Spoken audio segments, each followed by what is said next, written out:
Jain friends, आप लोगों को हम पहले बताए थे कि हर टॉपिक से 200 क्वेश्चन हम यानी हर चैप्टर से 200 ऑब्जेक्टिव क्वेश्चन कराएंगे। तो हाँ, आप लोगों के लिए हम लेकर आ गए हैं 30 क्वेश्चन। तो बहुत सारे लोग बोल रहे थे कि प्रैक्टिस सेट, तो हाँ आ गए हैं दोस्त, ठीक है ना। तो देखिए, आपको बता दे रहे हैं ना, इसमें जो फैक्टर कैलकुलस हम पढ़ाए थे कल बोर्ड पे, तो थोड़ा सा पढ़ाए थे। और हम डेली क्या करेंगे ना, तो शाम को 9 बजे, रात को 9 बजे क्या करेंगे ना, आपके लिए थ्योरी थोड़ा सा जो इम्पोर्टेंट होगा ना, थ्योरी को डिस्कस कर लेंगे। और सुबह 9 बजे आपके लिए ये ऑब्जेक्टिव करा लेंगे, ठीक है। तो मेरा टारगेट है कि कम से कम हर चैप्टर से 200 प्रश्न तो हम लेकर आइए करेंगे, ठीक है। तो चैनल पर नए होंगे तो सब्सक्राइब कर लीजिएगा। देखिए फ्रेंड्स, तो चलिए हम स्टार्ट करते हैं। और ये भी ध्यान रखिएगा कि ये जो क्वेश्चन है ना, ये क्वेश्चन मेरा बनाया हुआ है, लेकिन ये क्वेश्चन है ना, ये जो आपका प्लेटफॉर्म वाले सर हैं उनका भी क्वेश्चन है। क्योंकि ये क्वेश्चन क्यों लिए हैं हम, क्योंकि ये क्वेश्चन बहुत ही अच्छा है। इसमें जो 30 प्रश्न है ना, वो बेस्ट है, इसको ले लिए हैं। बाकी जो प्रश्न जो बच जाएगा 170 प्रश्न, वो आपको हम कल कराएंगे, परसों कराएंगे, ठीक है ना। ऐसे वीडियो में कराते जाएंगे, ठीक है। तो चलिए स्टार्ट करते हैं। देखिए, क्वेश्चन नंबर 1 क्या कहता है कि गॉस डाइवर्जेंस परिमेय किनके बीच में स्थापित होता है। देखिए फ्रेंड्स, गॉस थ्योरम होता है, क्या करता है गॉस थ्योरम, सिंपल सा चीज़ होता है। मतलब समझिएगा कि ये 3D होता है। क्या होता है? 3D होता है। 3D से 2D में जाता है। किस में? 2D। तो समझ, आप मान लीजिए कि बहुत सारे लोगों को मतलब 3D समझ में नहीं आता है, 2D नहीं आता है। देखिए होता क्या है, देखिए 3D में क्या होता है, जैसे मान लीजिए कि गोला हो गया, कितना डी है? 3D है। क्या हो जाएगा? गोला हो जाएगा, ठीक है। और ऐसे ही मान लीजिए स्फीयर भी हो जाएगा। 2D में क्या आ जाएगा? स्क्वायर हो जाएगा, रेक्टेंगल हो जाएगा, ट्रेपेजियम हो जाएगा, ठीक है ना। ये सब क्या होता है?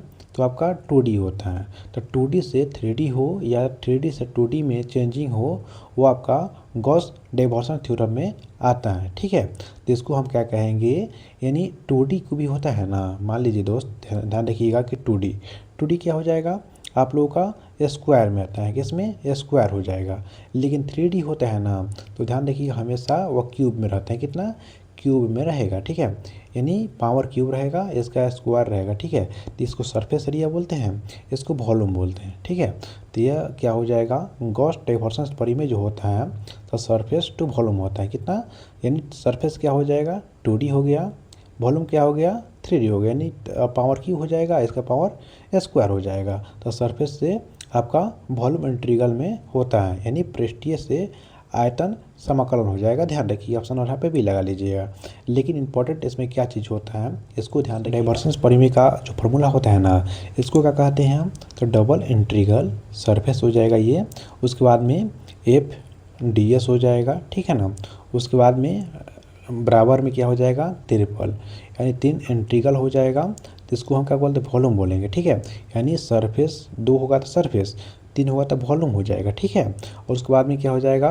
तो यहाँ पे डेल वेक्टर, ठीक है ना, DV हो जाता है। यहाँ पे देख रहे होंगे, या इसको याद कर लीजिएगा, डबल इंटीग्रल FDS और is equal to triple integral यहाँ पे डेल FDV हो जाएगा, ठीक है। इसको ध्यान रखिएगा, इसमें यही ज़रूरी होता है। चलिए अगला क्वेश्चन देख लेते हैं। इसमें देखिए, स्टोक्स परिमेय के बारे में पूछ रहा है। स्टोक्स थ्योरम क्या होता है? तो जैसे बताएं, गॉस थ्योरम 3D से कितने से चेंज होगा, उसमें 2D में चेंज हो रहा था। तो ऐसे ही गॉस थ्योरम जो होता है ना, ध्यान रखिएगा, ये आपका 1D से किस में? 2D में चेंज होगा। तो 1D किसको कहेंगे? लाइन को कहेंगे। किसको? लाइन को, कोई रेखा को हम क्या कहेंगे? 1D कहेंगे। और 2D किसको कहेंगे? अभी बताएं कि स्क्वायर हो गया, रेक्टेंगल हो गया, ठीक है ना। तो ये आपका क्या हो जाएगा? 2D हो गया। तो यहाँ पे लाइन इंटीग्रल से आपका सरफेस इंटीग्रल में चेंज होगा। सरफेस को 2D बोलते हैं, ध्यान रखिएगा। और 1D क्या हो जाएगा? लाइन हो जाएगा। तो यहाँ पे क्या हो जाएगा फ्रेंड्स? देखिए, लाइन इंटीग्रल से सरफेस इंटीग्रल, यानी रेखीय समाकलन को पृष्ठीय समाकलन में चेंज करता है कौन? स्टोक्स परिमेय, ध्यान रखिएगा, ठीक है। तो देखिए, इसका भी जो सूत्र होता है ना, उसको याद रखिएगा। इसको हम क्या बोलते हैं? देखिए यहाँ पे क्या हो जाएगा, यहाँ पे देखिए ऐसे हो जाएगा, इंटीग्रल कहते हैं इसको, इंटीग्रेशन हो जाएगा।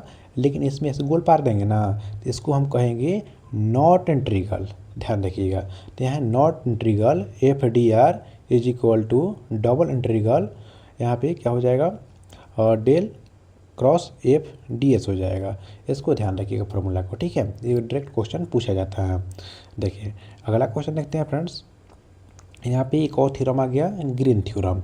ग्रीन थ्योरम इज, अब बात करते हैं ना, ग्रीन थ्योरम का परिमेय होता है ए विशेष जो जो मतलब 2D में होता है। 2D केस में क्या होता है देखिए, तो यहाँ पे साफ साफ क्वेश्चन कहने का मतलब है ना, जो ग्रीन थ्योरम जो है कहाँ से निकलता है, तो ध्यान रखिएगा। जो ग्रीन थ्योरम जो होता है ना, तो 2D सरफेस पे होता है। तो 2D सरफेस कहाँ हो रहा था, तो आप लोगों का स्टॉक में हो रहा था। किसमें, स्टॉक में। तो यहाँ पे ग्रीन थ्योरम बोलेगा ना, कहाँ से निकला है, तो स्टॉक थ्योरम से निकला है। इसका वही भाग हो जाएगा, ठीक है। तो ऑप्शन नंबर बी लगा लीजिएगा। तो बोलेगा ग्रीन थ्योरम कहाँ से निकला है, तो स्टॉक्स परिमेय से निकला हुआ है। आपको एक बार रिवाइज कराते हैं। देखिए पहला था गॉस। गॉस क्या था, 3D से 2D में। उसके बाद में स्टॉक्स था। स्टॉक्स क्या था, 1D से 2D में। उसके बाद में आपका ग्रीन थ्योरम कहाँ से निकला है, तो ग्रीन थ्योरम भी निकला है आपका स्टॉक से ही निकला है, ठीक है। देखिए यहाँ पे 4 नंबर क्वेश्चन क्या है ना, कि आपका what is the divergence of a position vector, R का वैल्यू दे रखा है। समझना आपके लिए बहुत ही ज़्यादा ज़रूरी हो जाता है। देखिए लिखा हुआ कि what is the divergence of the position vector, R का वैल्यू दे रखा है, ठीक है ना। डाइवर्जेंस निकालना है। डाइवर्जेंस निकालने के लिए हम बताए थे कि यहाँ पे डेल डॉट आर करेंगे, ठीक है ना। यहाँ पे करेंगे ना, तो डेल का फॉर्मूला क्या होता है, हम कल ही बताए थे। डेल का जो फॉर्मूला होता है करली बटा में करली एक्स आई कैप होता है, प्लस में करली बटा में करली वाई जे कैप होता है, प्लस में करली और करली जेड के कैप होता है। देखिए ये हमारा क्या आ गया, तो ये डेल का वैल्यू आ गया। और यहाँ पे किससे यहाँ पे इंटू करना है, तो आर से करना है। आर का वैल्यू कितना दे रखा है, तो आप लोग देख रहे हैं कि ये आर का वैल्यू कितना दे रखा है। देखिए एक्स आई कैप प्लस में वाई जे कैप प्लस में यहाँ पे जेड के कैप दे रखा है, ठीक है ना। यहाँ पे के कैप दे रखा है ना, तो यहाँ पे हम मल्टीप्लाई करेंगे। तो मल्टीप्लाई करेंगे यानी एक्स को एस के साथ में, ठीक है, वाई को वाई के साथ में, जेड को जेड के, ऐसे ही मल्टीप्लाई होता है इसमें। इस बात को ध्यान रखिएगा, ठीक है ना। अगर जी इसको इसके साथ में करेंगे तो कहाँ आ जाएगा, ये आ जाएगा यहाँ पे आ जाएगा। तो क्या हो जाएगा, करली यहाँ पे एक्स बटा में करली एक्स हो जाएगा ना। देखिए इसका काम हो गया, इसका काम हो गया।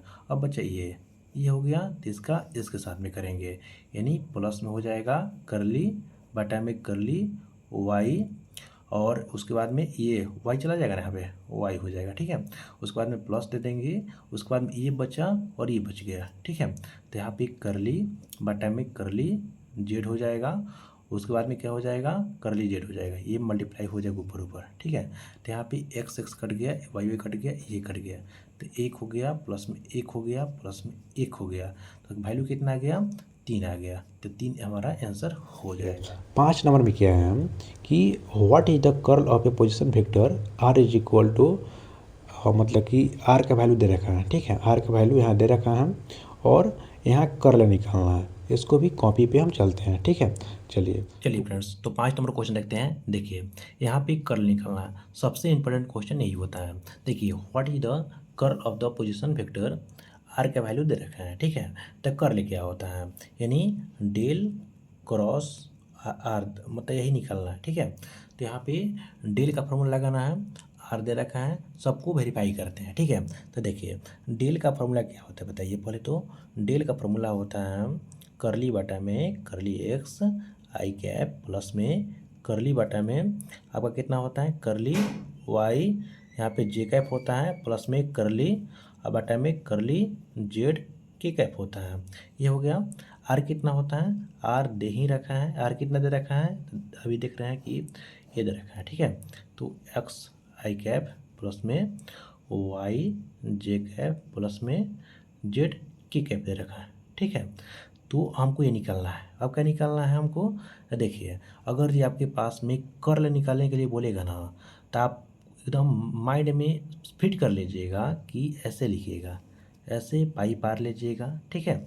यहाँ पे लिखिएगा आई कैप, यहाँ पे लिखिएगा क्या, जे कैप, यहाँ पे लिखिएगा के कैप, ठीक है। और यहाँ पे ये फार्मूला है ना, ये फार्मूला को लिखिएगा, यानी करली बाटा में करली एक्स, करली बाटा में करली वाई, और करली बाटा में क्या हो जाएगा, करली जेड हो जाएगा। लिख दिए। और फिर जाके फंक्शन लिखना है। फंक्शन क्या रखा है आपका, एक्स वाई जेड लिखा है। क्या लिखा है, एक्स वाई और जेड। अब कुछ नहीं करना है। अब देखिए यहाँ से आप लोग निकालिए, यहाँ पे आई कैप निकालना है। पहले क्या निकालना है, आई कैप। आई कैप निकालने के लिए क्या करेंगे, देखिए आई कैप निकालना है ना, तो इसको हम तोप देंगे। इसको हम अगर ये ब्लाइंड कर देंगे तो क्या हो जाएगा, तो यहाँ पे आइए तोप देते हैं इसको।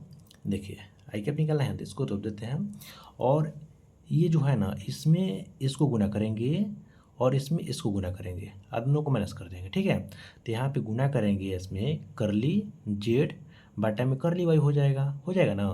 तो देखिए तो क्या हो जाएगा, इसको हटाइए, यहाँ पे आई निकलना है तो आई वाला ख़त्म कर दीजिएगा, ठीक है। तो यहाँ पे क्या हो जाएगा, करली जेड हो जाएगा ऊपर, जेड बाटा में नीचे कितना हो जाएगा, यहाँ पे करली वाई हो जाएगा, ठीक है। माइनस में क्या हो जाएगा, उसको इसमें गुना कीजिए, तो क्या हो जाएगा, करली वाई बाटा में करली जेड हो जाएगा, ठीक है। और माइनस लिखिए यहाँ पे। अब निकालना है के जे कैप निकालना है, जी कैप भी निकाल लेते हैं। चलिए जी कैप निकालने के लिए अब बीच वाला को तोप देते हैं। क्या, बीच वाला जो है ना, इसको तोप देते हैं, ठीक है। तोपने के बाद में अब इसमें इसका गुना होगा, तिरछा तिरछे, ठीक है ना, क्रॉस मल्टीप्लिकेशन होता है ना। तो इसके गुना करेंगे तो जेड करली के साथ चला जाएगा। क्या, जेड जो होगा करली के साथ में, यानी करली जेड बाटा में करली एक्स हो जाएगा। माइनस में यहाँ पे इसको इसके साथ लेंगे, यानी करली एक्स बाटा में करली जेड हो जाएगा ना। अब देखिए, अब यहाँ पे प्लस देंगे और यहाँ पे के कैप निकालेंगे। के कैप निकालने के लिए क्या करेंगे, अब इसको गैप कर मूल देंगे, ठीक है ना।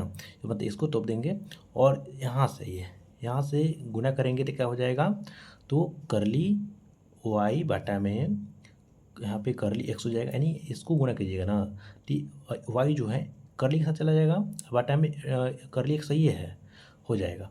अब इसको यहाँ पे कीजिएगा तो क्या हो जाएगा, करली एक्स बटा में करली वाई हो जाएगा, माइनस करली एक्स बटा में करली वाई हो जाएगा। तो देखिए आपका क्या हो जाएगा, तो देखिए ऊपर क्या है, ऊपर आपका क्या है, देखिए ये है आपका मतलब कि जेड, नीचे क्या है वाई, ऊपर है जेड नीचे है वाई, ठीक है। इतना तक सही हो जाएगा, ठीक है। ऐसे नहीं करेंगे ना तो जीरो हो जाएगा, माइनस जीरो हो जाएगा। तो ऐसे भी कर सकते हैं, नहीं तो उतना तक ऑप्शन के अनुसार होता है, जो भी आंसर होगा वो सही लगा। 4 और 5 हो गया। तो चलते हैं नेक्स्ट क्वेश्चन, यहाँ पे 6 नंबर क्वेश्चन पे चलते हैं। देखिए 6 नंबर क्वेश्चन क्या कहता है, इसमें लिखा गया है कि for a magnetic field B the equation del dot B is equal to 0। ये क्या कहता है, देखिए यहाँ पे del dot B is equal to अगर 0 हो जाता है ना, ये क्या दर्शा रहा है, तो ध्यान रखिएगा। ये एक चुंबक लीजिए, क्या एक मैग्नेट लीजिए, मैग्नेट को यहाँ पे बहुत ज़्यादा तोड़ दीजिए, इतना तोड़ दीजिए ना कि आँख से दिखाई ना दे। उसका फिर भी देखिएगा ना, तो उसका 2 पोल होता है। क्या होता है, नॉर्थ पोल और साउथ पोल 2 पोल होता है, ठीक है। 2 पोल होता ही होता है, कितना भी छोटा कर दीजिए उसको, वही बात को ये बता रहा है, ठीक है। ये बात जो होता है ना, ये समीकरण होता है किसका, ये मैक्सवेल का सेकेंड लॉ होता है, उसी में बताया गया था, ठीक है। तो यहाँ पे ये बताता है ना, तो magnet monopole does not exist, यानी आप लोगों का चुंबकीय मोनोपोल जो होता है ना, मौजूद नहीं होता है। मोनोपोल का मतलब क्या होता है, मोनोपोल का मतलब होता है कि एक, मोनो मतलब क्या होता है, एक है, ठीक है ना। तो एक पोल होता है, नहीं एक पोल नहीं होता बल्कि 2 पोल होता है, ठीक है। तो इसको ध्यान रखिएगा, जहाँ ये समीकरण है ना कि क्या समीकरण आता है, ध्यान रखिएगा कि magnetic monopole does not exist, यानी आप लोग का ध्यान रखिएगा कि यहाँ पे डिस्कशन देखिए, मैक्सवेल के दूसरा समीकरण जो होता है ना, तो समीकरण बताता है कि del dot B is equal to 0 का अर्थ यह होता है कि स्वतंत्र चुंबकीय एकल ध्रुव यानी मैग्नेटिक मोनोपोल का अस्तित्व ही नहीं होता है और चुंबकीय बल रेखाएं लूप में बनाती हैं। यहाँ पे ध्यान रखिएगा कि जो चुंबकीय बल रेखाएं होती हैं, यहाँ पे चुंबक निकलता है ना, ये कैसा बनाता है, तो ध्यान रखिएगा ये बंद लूप बनाता है। कितना बंद लूप बनाता है, ध्यान रखिएगा, ठीक है ना। तो ये मैक्सवेल का सेकेंड लॉ कहता है। चलिए फ्रेंड्स, क्वेश्चन नंबर यहाँ पे 7 देखते हैं। 7 नंबर क्वेश्चन देखते हैं ना, इसमें लिखा गया है कि आपका ए मतलब कि del cross F is equal to 0, तो सदिश क्षेत्र में एफ का क्या कहा जाता है। अब देखिए यहाँ पे अगर जो ऐसा क्वेश्चन दे देना आपको, तो ध्यान रखिएगा कि अगर ये del cross F is equal to 0 हो जाए, तो यहाँ ध्यान रखिएगा कि हमेशा जो होगा ना, जो आपका सदिश क्षेत्र जो होगा, यानी आपका वेक्टर फील्ड जो होता है ना, वो हमेशा क्या होता है, इरोटेशनल होता है। कितना इरोटेशनल होता है, ध्यान रखिएगा। और क्या होता है, कंजर्वेटिव होता है। इस बात को आप लोग माइंड में याद ही कर लीजिए कि अगर ये डेल क्रॉस एफ का मान 0 होता है ना, तो वो कैसा हो जाएगा फील्ड, तो वो होता है इरोटेशनल होता है। कितना होता है, इरोटेशनल होता है। और उसके बाद में संरक्षी होता है, ठीक है ना, कंजर्वेटिव हो जाता है, ठीक है, ध्यान रखिएगा। चलिए क्वेश्चन नंबर आगे देखते हैं, 8 नंबर क्वेश्चन देखते हैं। 8 नंबर क्वेश्चन देखिएगा ना, तो विच फार्मूला जो मतलब represent the area of a region D of Green theorem. देखिए ग्रीन थ्योरम पहले ही बताए थे, ग्रीन थ्योरम कहाँ से निकलता है, ग्रीन थ्योरम जो होता है ना, स्टोक्स परिमेय से निकलता है। और यहाँ पे 2D प्लेन के मतलब क्लोज सरफेस मतलब कि होकर जाता है, ठीक है। इसका फार्मूला डायरेक्ट होता है, इसको ध्यान रखिएगा, याद कर लीजिएगा। पूछेगा कि बताइए ग्रीन थ्योरम का फार्मूला क्या होता है, तो ध्यान रखिएगा कि हाफ ऐसे रखा है ना, यहाँ पे देखिए कैसे रखा है, ऐसे इसको इंटीग्रल बोलेंगे, और गोल घेर दिया है, इसको बोलेंगे हम नॉट इंटीग्रल। क्या बोलेंगे, मतलब कि क्लोज इंटीग्रल बोलेंगे, क्लोज इंटीग्रल बोलेंगे, ठीक है ना, ध्यान रखिएगा। तो क्या बोलेंगे कि half close integral X D Y minus में वाई डी एक्स हो जाएगा, ठीक है। ये हो जाएगा, ऑप्शन नंबर ए हो जाएगा। यहाँ पे ध्यान रखिए ग्रीन परिमेय के अनुसार में क्या होता है कि बंद समतल वृत्त सी द्वारा घेरे गए क्षेत्रफल में, तो ये हो जाएगा फार्मूला, ठीक है।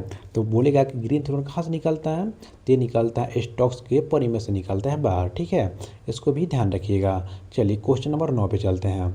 9 में क्या है कि आपको अभी बताया है कि अगर ये डेल क्रॉस एफ का मान 0 हो जाए तो क्या हो जाएगा, और वो क्या होता था, इरोटेशनल हो जाएगा, उसके बाद में कंजर्वेशन हो जाएगा, कंजर्वेटिव हो जाएगा, ठीक है।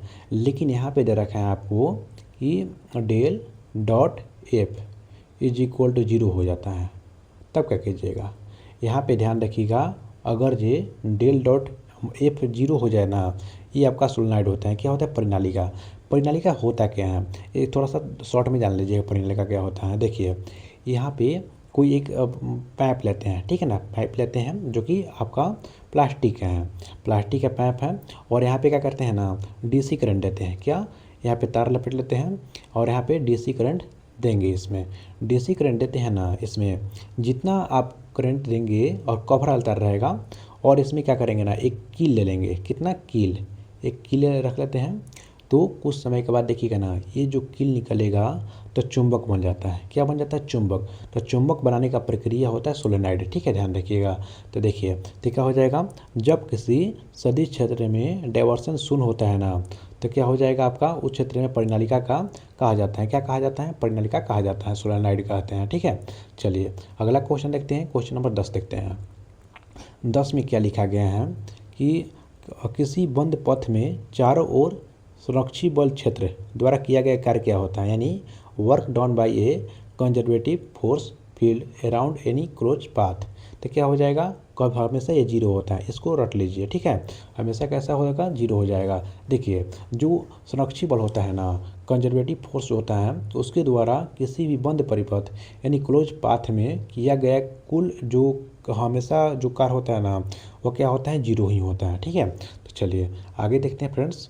क्वेश्चन नंबर 11 देखिए, 11 में क्या लिखा गया है कि the surface integral of the curl vector over the close surfaces क्या होता है, यानी सिम क्वेश्चन है, किसी बंद मतलब किसी बंद पृष्ठ पर सदिश के कर्ल का जो पृष्ठीय समाकलन क्या होता है, ये भी इसको भी ध्यान रखिएगा, ये 0 हो जाएगा, हो जाएगा 0। ऐसा क्वेश्चन है ना, तो हमेशा 0 हो जाएगा। देखिए एग्जाम में भी क्वेश्चन आता है ना, 0 ऑप्शन आता है ना, 0 मार लीजिएगा, ऑप्शन लगभग सही होता है। देखिए यहाँ पे क्या लगेगा, जो गॉस परिमेय होता है ना, गॉस परिमेय क्या बताए थे हम, गॉस परिमेय क्या होता था कि 3D से 2D में चेंज कर रहा था। किसमें, 2D से मतलब 3D से 2D में, या 2D से 3D में चेंज कर रहा था आपका गॉस परिमेय। और गॉस परिमेय का फॉर्मूला क्या हो रहा था ये भी ध्यान रखिएगा। ये इसमें क्या होता है, डबल इंटीग्रल मतलब कि क्या हो जाएगा, del cross F D S, triple integral यहाँ पे क्या हो जाएगा, डेल डॉट डेल एफ और डी भी हो जाएगा। ठीक है, ये फॉर्मूला को ध्यान रखिएगा। ये किसका होता था, तो ये आपका ध्यान रखिएगा एक गॉस परिमेय का होता था। इसमें क्या हो जाएगा, किसी बंद मतलब पृष्ठ पर सदिश कर्ल का क्या हो जाएगा, यहाँ पे 0 हो जाएगा ऑप्शन और ए लगा लीजिएगा। ठीक है, चलिए थोड़ा सा और आगे देखते हैं फ्रेंड्स। आगे देखते हैं 12 नंबर क्वेश्चन देखते हैं। यहाँ पे अच्छा क्वेश्चन है। यहाँ पे देखिए, अवकलन समीकरण डी स्क्वायर वाई बटा डी एक्स स्क्वायर प्लस में डी वाई बटा डी एक्स का पावर क्यू हो जाएगा इज इक्वल टू किस कोटि का ऑर्डर होता है, इसका ऑर्डर बताना है हमें। देखिए, ऑर्डर बताने के लिए ना आप कुछ दिमाग मत लगाइएगा। ठीक है, केवल एक चीज़ ध्यान रखिएगा। जैसे मान लीजिए कि क्या है, डी स्क्वायर वाई है बटा वाई, और मतलब कि क्या तो हो जाएगा, एक मिनट, क्या हो जाएगा, डी स्क्वायर वाई है, अब बटा में कितना है, तो डी एक्स स्क्वायर है। ठीक है फ्रेंड्स, तो यहाँ पे तो क्यूब है ना, तो देखिए ए स्क्वायर में है, ए भी स्क्वायर में है, तो स्क्वायर जहाँ होगा ना तो वही आपका यहाँ पे क्यूब होता ना, तो क्यूब आंसर हो जाता। स्क्वायर है तो स्क्वायर आंसर हो जाएगा। ये जो है ना, आप लोग इसको समझिए थोड़ा सा।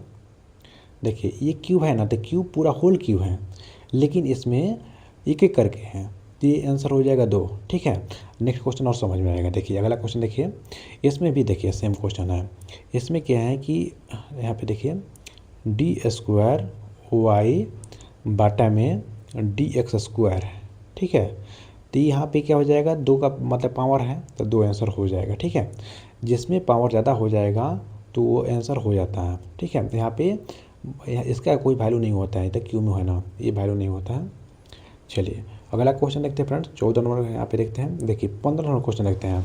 15 नंबर क्वेश्चन देखिएगा ना, तो देखिए यहाँ पे देखते हैं कि अवकलन समीकरण एम डी एक्स प्लस में N D Y is equal to 0 की अर्थात होने की आवश्यकता और जो पर्याप्त शर्त क्या होता है। देखिए ऐसा क्वेश्चन जब भी दिखाई देना आपको, तो चुपचाप कुछ मत कीजिएगा, इसको कर ली, ऐसे ही बनता है, इसको माइंड में सेट कर लीजिएगा। ठीक है ना, यहाँ पे अगर एम डी एक्स प्लस में एन डी वाई रहे ना, तो कुछ मत कीजिएगा, कर ली एम बाटा में कर लीजिएगा, कर ली एम बाटा में क्या कर लीजिएगा, कर ली वाई ले लीजिएगा। ठीक है, ये कहाँ से आया, देखिए यहाँ पे एम पहले लीजिएगा। ठीक है ना, अब बाटा में किसको कीजिएगा, तो यहाँ पे देखिए एम के साथ में एक्स है, एम के साथ एक्स है, तो इसको मत लीजिएगा। ये y है ना, ये y को लीजिएगा बाटा में। ठीक है, तो एम के साथ है y आ जाएगा। फिर क्या करिएगा, इक्वल टू कीजिएगा, उसके बाद में फिर जाकर करली एन लीजिएगा। एम काम ले लिए हैं पहले, फिर एन ले लेंगे, तो करली एन। अब बाटा में क्या करेंगे, यहाँ पे देखिए y तो ले लिए, तब क्या बचा, इसका आला एम के साथ, मतलब कि क्या होता है ना कि एम के साथ जो रहेगा एन पे चला जाएगा, एन वाला एम के साथ चला जाएगा, क्या हो जाएगा, करली एक्स हो जाएगा। यही आप लोगों का आंसर आ जाएगा, ऑप्शन नंबर यहाँ पे बी हो जाएगा। ठीक है, ऐसे ही क्वेश्चन कराते रहेंगे। ठीक है, चैनल को सब्सक्राइब करते रहिएगा फ्रेंड्स। देखिए 16 नंबर क्वेश्चन देखते हैं। बोल रहा है ना, द जो integration factor I F of the जो linear differential equation D Y बटा डी एक्स प्लस में, देखिए इस क्वेश्चन को समझिए, थोड़ा सा टेक्निकल क्वेश्चन है। ऐसा क्वेश्चन जब भी है ना, तो आप सीधा आंख मूंद करके मार लीजिएगा। देखिए क्या हो जाएगा, डिफरेंशियल इक्वेशन होता है तो डी वाई बटा में डी एक्स लिखा हुआ है। ठीक है, प्लस में P Y is equal to आपका 0 लिखा है। ठीक है, तो कैसे बनाइएगा, तो चुपचाप क्या कीजिएगा, आपका ऐसा क्वेश्चन है तो पूरा 100% याद कर लीजिएगा। ठीक है, तो यहाँ पे ई लेंगे, उसके बाद में आपका क्या हो जाएगा, इंटीग्रल हो जाएगा। और ये जो होगा ना, देखिए इसको छोड़ देंगे, इसको मतलब नहीं है, मतलब हमको ये जो पी है ना, पी प्लस के बाद में जो पी वाई रहेगा, चाहे कोई भी मतलब डी वाई एफ वाई कोई भी रहेगा, तो पी लेंगे, क्या लेंगे, हम पी लेंगे। ठीक है, और पी, और जो पी होगा ना, तो इसके साथ में 83 गुना हो जाता है। ठीक है, तो डी एक्स हो जाएगा, पी डी एक्स हो जाएगा। ठीक है, तो ध्यान रखिएगा। तो यहाँ पे क्या किए हैं, तो पी वाई है तो पी ले लेंगे और उसके बाद में मतलब कि डिक्स करेंगे। नहीं समझ में आएगा कमेंट जरूर कीजिएगा, ठीक है, क्योंकि बोर्ड पे बता देंगे अच्छा से, बोर्ड पे समझ जाइएगा। देखिए 17 नंबर क्वेश्चन देखते हैं। 17 नंबर क्वेश्चन देखिएगा ना, तो यहाँ पे लिखा हुआ है लप्लास समीकरण डेल स्क्वायर भी इज इक्वल टू 0। देखिए लप्लास समीकरण होता क्या है, इसमें अगर जे डेल गुने डेल कीजिएगा ना तो ये क्या होता है आपका डेल स्क्वायर होता है। इसको हम लप्लास समीकरण कहते हैं, क्या बोलते हैं, लप्लास समीकरण बोलते हैं, ठीक है ना फ्रेंड्स। तो ऐसे ही कह रहे हैं कि जो डेल स्क्वायर भी इज इक्वल टू 0 किस प्रकार का आंशिक जो अवकलन समीकरण PDE का उदाहरण हो जाएगा। तो इसको रट लीजिएगा, ये कैसा समीकरण का उदाहरण होता है, तो दीर्घवृत्तीय होता है। क्या होता है, दीर्घवृत्तीय, ऑप्शन नंबर ए हो जाएगा, ठीक है। इसको क्या बोलते हैं, एलिप्टिक्स बोलते हैं, ठीक, क्या बोलते हैं, एलिप्टिक्स बोलते हैं। लेकिन अगर जी आपको यहाँ पे इक्वेशन में दे देगा ना तो आप घबराइएगा मत। जैसे 18 नंबर क्वेश्चन देखिए, 18 नंबर क्वेश्चन देखिएगा तो घबरा जाइएगा, देखिए, लेकिन घबराना नहीं है क्योंकि आपके पास आपके भाई हैं, ठीक है। देखिए यहाँ पे देखेंगे ना करली यू बटा में करली टी लिखा हुआ है, ठीक है। उसके बाद में इक्वल टू यहाँ पे अल्फा स्क्वायर लिखा हुआ है। उसके बाद में आपका करली स्क्वायर यू लिखा हुआ है बटा में करली एक्स स्क्वायर लिखा हुआ है, यही ना लिखा हुआ है दोस्त। तो देखिए, तो इसको हम बोलते हैं, इसको बोलते हैं टाइम। इसको क्या बोलते हैं, टाइम बोलते हैं। इसको बोलते हैं पोजीशन बोलते हैं, क्या बोलते हैं, स्थान बोलते हैं। ये होता है टाइम, ये होता है आपका पोजीशन होता है, ठीक है। तो ध्यान रखिएगा, अगर जे यहाँ पे क्या हो जाएगा, देखिए तो वहाँ पे करली यू है, कोई पावर और नहीं है, यानी टाइम जो है ना सिंपल है। टाइम क्या है, सिंपल है। लेकिन इसमें देखिएगा ना पोजीशन में ये स्क्वायर है, स्क्वायर है, स्क्वायर है, इधर बराबर के बाद में क्या हो जाएगा, पावर हो जाएगा, और इधर पावर नहीं है। तो इसको हम क्या बोलते हैं, इसको ध्यान रखिएगा, आंख मूंद करके मारिएगा, यहाँ पे हाइपरबोलिक पीडी होता है। क्या होता है, हाइपरबोलिक बोलिए, मतलब कि हो। देखिए अगला क्वेश्चन में आपको पूरा अच्छा समझ में आएगा, यानी क्या बात है आपको, सॉरी फ्रेंड्स, इसको बताया ना, तो क्या हो जाएगा, पाराबोलिक हो जाएगा, माफ़ कीजिएगा, ये पाराबोलिक हो जाएगा, ठीक है ना, पाराबोलिक पीडी हो जाएगा। तो यानी आपका जो इधर अगर जो सिंपल रहेगा और इधर स्क्वायर में रहेगा ना इक्वेशन में से, तो क्या होता है, पाराबोलिक पीडी होता है। क्या होता है, पाराबोलिक पीडी होता है। इसका कंडीशन क्या होता है, इसको भी ध्यान रखिएगा कि समीकरण होता है बी स्क्वायर माइनस 4AC बराबर 0 होता है, यानी B square minus 4AC is equal to 0 आता है ना, ये आपका पीडी होता है, आपका पैराबोलिक। क्या होता है, पैराबोलिक होता है, ठीक है। तो इसको भी ध्यान रखिएगा। चलिए अगला देखते हैं क्वेश्चन, अगला क्वेश्चन में आपको अच्छा समझ में आएगा। देखिए 19 नंबर क्वेश्चन देखते हैं ना, इसमें देख रखा है कि द वेव इक्वेशन, आपका वेव का इक्वेशन दे रखा है। देखिए यहाँ पे आपकी बार क्या हुआ कि स्क्वायर दे रखा है, ठीक है, स्क्वायर दे रखा है, और आपका क्या दे रखा है, करली टी स्क्वायर। तो हम पहले ही बताए थे कि बराबर के पटियाले क्या हो जाएगा, टाइम क्या हो जाएगा, टाइम हो जाएगा। टाइम स्क्वायर है, ये भी स्क्वायर है। उधर जाइएगा ना तो उधर भी देखिए, उधर भी सी स्क्वायर पूरा स्क्वायर है, इधर स्क्वायर है, दोनों स्क्वायर हो जाएगा। इसको हम क्या कहते हैं, इसको हम हाइपरबोलिक कहते हैं। क्या बोलते हैं, हाइपरबोलिक बोलेंगे, ठीक है ना फ्रेंड्स। इसको भी ध्यान रखिएगा। लेकिन एक और चीज़ आएगा था, अगर जो बी स्क्वायर माइनस 4AC 12 होगा 0 से, तो यही कंडीशन उत्पन्न होता है, हाइपरबोलिक का स्थिति हो जाता है, ध्यान रखिएगा, ठीक है ना। चलिए अगला क्वेश्चन, आशा करते हैं कि आपको समझ में आ रहा होगा। देखिए सबसे इम्पोर्टेंट क्वेश्चन, जो सबसे डिफिकल्ट क्वेश्चन माना जाता है ना, यही क्वेश्चन है। देखिए बोल रहा है कि मूल बिंदु पर जो केंद्रीय आर त्रिज्या वाले गोले से होकर गुजरने वाले जो F is equal to XI plus YJ, मतलब कि देखिए ये फ्लक्स के बारे में बता रहा है। तो आपको बताते हैं कॉपी पे, क्योंकि यहाँ पे समझ नहीं आएगा। क्योंकि यहाँ पे देखिए आपको क्या दे रखा है, आपको यहाँ पे त्रिज्या निकालना है। त्रिज्या निकालने के लिए क्या करेंगे हम, तो वॉल्यूम निकालेंगे। वॉल्यूम किस में आता है, तो जानते हैं कि आपको 2D से 3D में कौन चेंज करता है, 2D से 3D में चेंज करता है आपका गॉस थ्योरम। तो गॉस थ्योरम का फॉर्मूला क्या होता है, तो यहाँ पे ध्यान रखिएगा कि 2D, यहाँ पे ये हो जाएगा 2A हो जाएगा, यहाँ पे गलत टाइप हो गया, 2 integral del dot F dV हो जाएगा, ठीक है।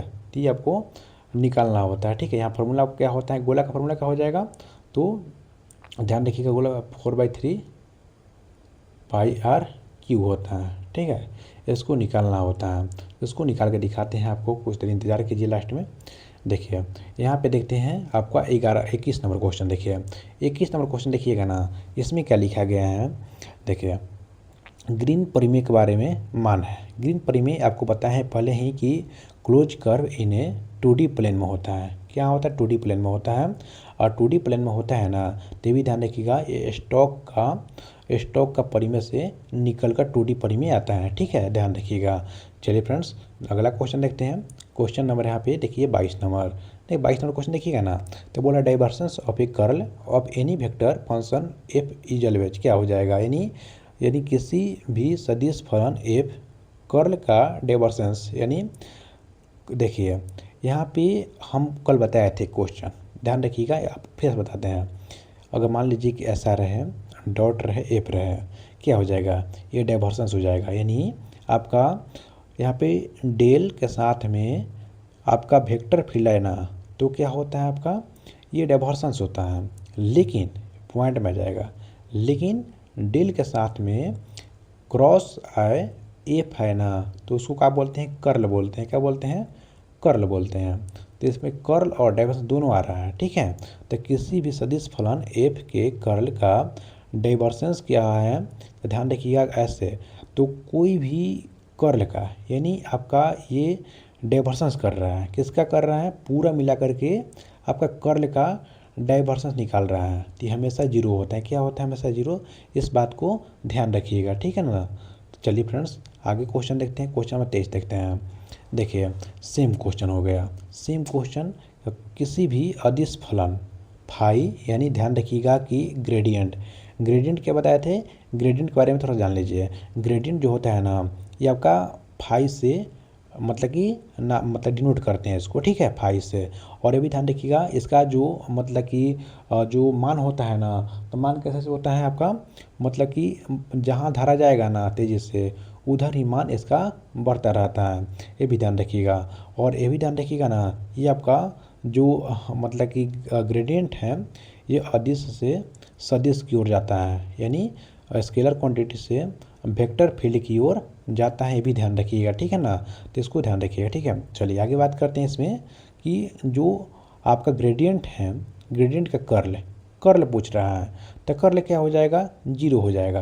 किसका भी कर्ल पूछेगा ना, जीरो हो जाएगा। ठीक है, चलिए फ्रेंड्स आगे देखते हैं क्वेश्चन। देखिए 24 नंबर क्वेश्चन देखते हैं हम। 24 में क्या है, तो गॉस डाइवर्जेंस परिमेय में पृष्ठ का जो अभिलंब सदिश नॉर्मल वेक्टर होना चाहिए। इसका मतलब क्या हो जाएगा, इसको रट लीजिएगा आप लोग कि in the Gauss divergence theorem the normal vector to the surface must be, यानी जो नॉर्मल वेक्टर का जो सरफेस होना चाहिए, तो क्या होना चाहिए, डायरेक्टेड आउटवर्ड होना चाहिए। क्या होना चाहिए, बाहर की ओर दर्शाता हो। ठीक है, इसको डायरेक्ट रट लीजिएगा, आपका आंसर सही हो जाएगा। ठीक है, चलिए थोड़ा सा और आगे चलते हैं। 25 नंबर क्वेश्चन देखते हैं। देखिए 25 नंबर क्वेश्चन देखते हैं ना, तो आप लोग इसको बनाना पड़ेगा, सॉल्व करना पड़ेगा। चलिए अभी छोड़ देते हैं इसको। यहाँ पे 26 नंबर क्वेश्चन देखते हैं। 26 नंबर का क्या है कि किसी अदिश क्षेत्र का दिशात्मक अवकलन, यानी जो डायरेक्शनल डेरिवेटिव है ना, किस दिशा में अधिकतम होता है। तो किसी भी अदिश क्षेत्र का दिशात्मक जो होता है ना, हमेशा जो होता है ग्रेडियंट के क्षेत्र में होता है। पहले ही बताए थे कि आपका ग्रेडियंट में हो जाएगा। ठीक है, तो चलिए ग्रेडियंट को कैसे हम मतलब कि डिफाइन करते हैं, तो फाई से, किससे, फाई से हो जाएगा। ये भी ध्यान रखिएगा। देखिए आगे बात करते हैं इसमें। क्वेश्चन नंबर 27 से देखिए, तो बोल रहा है कि which of the following is a non linear differential equation. जो नॉन लीनियर हो, कौन हो जाएगा आपका, ध्यान रखिएगा कि आपका जो समीकरण है ना, तो dy/dx प्लस में y² = 0 कैसे हो जाएगा। मान लीजिए कि मैं जो परतंत्र चर जो होता है ना, इसको देखिए घात 1 होता है। मान लीजिए ना कि सबसे पहले लीनियर में क्या होता है, लीनियर में जो घात 1 से अधिक हो, समीकरण क्या होता है, गैर लीनियर होता है। जिसका मतलब क्या हो जाएगा, देखिए आपको समझाते हैं। ये देखिए आपका ये y² है ना, वाई स्क्वायर है, इसमें वाई है, इसमें भी 2y है और इसमें भी 2y है, मतलब y है। ठीक है, तो यहाँ पे देख रहे होंगे घात कितना है 0, घात कितना है 1, घात कितना है 1, यानी 0 नहीं है 1 है। ठीक है, इसमें 1, इसमें 1, इसमें 1, तो जिसमें 1 घात होगा ना वह क्या होता है आपका लीनियर होता है। क्या होता है लीनियर, एक घात में। लेकिन एक से अधिक घात होगा ना वो होता है नॉन लीनियर। नॉन लीनियर तो घात कितना हो जाएगा आपका वाई स्क्वायर, इसमें 2 घात हो जाएगा, यानी y इंटू वाई से मिलकर बना हुआ है। टीका हो जाएगा 2 मतलब वाई स्क्वायर हो जाएगा, टीका हो जाएगा नॉन लीनियर हो जाएगा। ऑप्शन नंबर यहाँ पर सी लगा के चलिएगा। ठीक है, आशा करते हैं कि आप लोग समझ रहे होंगे। 28 नंबर क्वेश्चन देखिए दोस्त, देखिए 28 नंबर देखते हैं ना। डाइवर्जेंस की जो भौतिक व्याख्या किससे संबंधित होता है। डाइवर्जेंस की भौतिक जो व्याख्या होता है ना, क्या हो जाता है फ्लक्स पर यूनिट वॉल्यूम होता है, यानी प्रति इकाई आयतन फ्लक्स होता है। इसको ध्यान रखिएगा, ऑप्शन बी लगा लीजिएगा। चलिए क्वेश्चन नंबर यहाँ पे 29 देखते हैं। 29 में क्या हो जाएगा आपका, यहाँ पे सरल आवर्त गति SHM का वर्णन करने का समीकरण कौन हो जाएगा। इसको डायरेक्ट याद कर लीजिएगा। ठीक है, इसको डायरेक्ट याद कर लीजिएगा, ये डायरेक्ट क्वेश्चन आपको देखने को मिलेगा। ठीक है, इसको बोलते हैं हम इंग्लिश में सिंपल हार्मोनिक मोशन बोलते हैं। क्या बोलते हैं, सिंपल हार्मोनिक मोशन का जो इक्वेशन होता है ना, तो d² x बटा dt² प्लस में ω² x होता है = 0 होता है। ठीक है, इसको रट लीजिएगा, ऑप्शन बी हो जाएगा। 30 नंबर क्वेश्चन देखते हैं। 30 नंबर क्वेश्चन क्या कहता है, यहाँ पे दे रखा है कि हाउ मैनी जो arbitrary constant are there is the general solution of a third order. यहाँ पे ऑर्डर पूछ रहा है। ठीक है ना, जितना ऑर्डर पूछेगा ना वही आंसर होता है। Third order 3 answer, 2 order 2 answer, 5 order 5 answer, तो 3 ऑर्डर पूछ रहा है ना तो आपका 3 आंसर हो जाएगा। ठीक है फ्रेंड्स, चलिए फ्रेंड्स, तो आशा करते हैं कि आप लोगों को समझ में आया होगा और वीडियो कैसे लगे आप लोग ज़रूर कमेंट कीजिएगा। चैनल पर नए होंगे सब्सक्राइब कर लीजिएगा। अब रेगुलर सीरीज चलेगा, अगर सपोर्ट करते हैं तो रेगुलर हम सीरीज को लेकर आएंगे और अपने जो भी कहे हैं ना 200 क्वेश्चन कराएंगे, एकदम 200 क्वेश्चन करीबी करेंगे। ठीक है, तो अपने दोस्तों में भी शेयर कर लीजिएगा। ठीक है फ्रेंड्स, मिलते हैं नेक्स्ट वीडियो में, तब तक के लिए आप सभी लोगों का तहे दिल से धन्यवाद।